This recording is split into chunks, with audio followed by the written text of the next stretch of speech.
तो वहीं फेड की पॉजिटिव कमेंट्री से बाजार में जबरदस्त तेजी देखने को मिली। जुलाई एक्सपायरी के दिन बाजार में चौतरफा खरीदारी रही। सेंसेक्स की अगर बात करें तो 1041 पॉइंट चढ़कर ये 56,858 पर और निफ्टी 288 पॉइंट चढ़कर 16,930 पर बंद हुआ। मिड कैप और स्मॉल कैप शेयरों में खरीदारी रही। मार्केट का पूरा हाल समझते हैं सुमित से। सुमित, बताइए क्या कुछ रहा मार्केट का हाल, कहां खरीदारी और कहां बिकवाली रही? देखिए, आज शानदार तेजी कह सकते हैं। जबकि एक्सपायरी का दिन था तो एक बढ़िया ट्रिगर जो मार्केट में इंटरनेशनल क्यूज के दम पर आए और उसके बाद घरेलू फ्रंट पर भी एक बढ़िया शॉर्ट कवरिंग के चलते बाजार दिन के ऊपरी स्तरों के करीब जाकर बंद होता हुआ दिखाई पड़ा। चौतरफा खरीदारी थी, बीएसई के सभी इंडिसेस में तेजी थी और क्रूशियल चीज ये कि मिड कैप स्मॉल कैप भी आज पार्टिसिपेट कर रहे थे। तो ओवरऑल एक बेहतर मूड माहौल के चलते मार्केट्स में एक अच्छा मूव आता हुआ दिखाई पड़ा। जी, बहुत शुक्रिया तमाम मार्केट अपडेट के लिए सुमित आपका। तो कुल मिलाकर मार्केट में इस तरीके की आज खबरें। और इस बीच बाजार में आई तेजी के बीच वैलेंटीज एडवाइजर के फाउंडर और एमडी ज्योति वर्धन जयपुरिया ने दोनों ऐसे सेक्टरों को लेकर राय दी जिसमें अच्छी ग्रोथ की संभावना है। उन्होंने कहा कि आने वाले समय में बैंकिंग और ऑटो सेक्टर में काफी तेजी से आगे बढ़ेगा। हाँ, तो दो सेक्टर है जहाँ पे है ना हम लोग ने कैश को डिप्लॉय किया एक तरह से, जो हम लोग को पहले अच्छा नहीं लगता था पर अभी है ना हम लोग फोकस कर रहे हैं। एक है बैंक्स और दूसरा है ऑटोस। तो दोनों का यदि कारण देखें, बैंक्स में कारण बहुत सिंपल है कि पिछले 4-5 साल से एक तरह से क्लीन अप चल रहा था बैंक्स का कि जब इंटरेस्ट रेट बढ़ता है तो एक बार शॉर्ट टर्म के लिए बैंक्स का मार्जिन बढ़ जाते हैं, क्योंकि है ना लोन रीप्राइसिंग इमीडिएटली हो जाता है, उस पर ना इंटरेस्ट रेट ज्यादा बढ़ जाते हैं, पर जो डिपॉजिट्स है वो जब तक मैच्योर नहीं होते हैं वो लोअर इंटरेस्ट रेट पे रहते हैं। तो ऑटोज में अपने देखे तो 5 साल से ऑटो ग्रोथ हो रहा नहीं है और लास्ट पिछले 6-8 महीना से उनका मेन प्रॉब्लम था कि है ना वो प्रोड्यूस नहीं कर सकते थे क्योंकि सेमीकंडक्टर का काफी इशू था।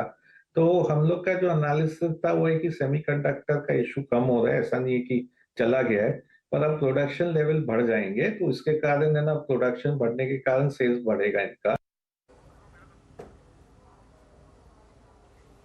और एफआईआईज की बिकवाली भारतीय बाजारों में जारी है। इस वित्त वर्ष की पहली 3 तिमाहियों में विदेशी निवेशकों ने 1,53,000 करोड़ रुपए की भारी बिकवाली की है। एफआईआईज की बिकवाली के बीच बाजार में कितना बदला है हिस्सेदारी का पैटर्न, ये बताने के लिए हमारे साथ है नीरज वाजपेयी। नीरज जी, किस तरीके से पैटर्न बदला है एफआईआईज का?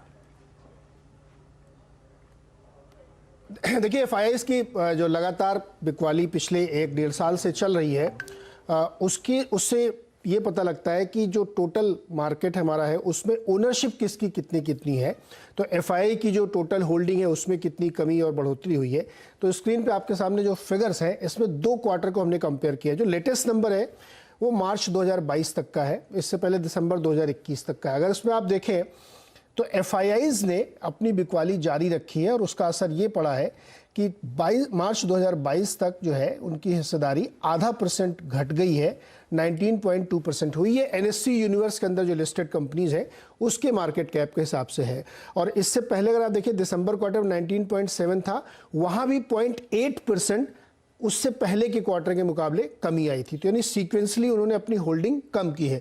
लेकिन उसी के कॉन्ट्रेरी अगर आप देखें तो डोमेस्टिक फंड्स, म्यूचुअल फंड्स ने अपनी हिस्सेदारी बढ़ाई है 0.3%। और ये साफ दिखता था कि जब एसआईपीज के फिगर्स हम लोग 12,000 करोड़ के आसपास के एवरेज हर महीने देखते थे तो वो साफ आपको इस नंबर्स में दिखता था। लेकिन इसमें सबसे स्मार्ट प्ले हमारे रिटेल इन्वेस्टर्स का है जो बिल्कुल सेम स्टडी ग्रोथ है। 9.7% पहले वाले क्वार्टर में थे, यानी दिसंबर क्वार्टर में भी, और इस क्वार्टर में भी मार्च 2022 में था, इसमें भी 9.7% है।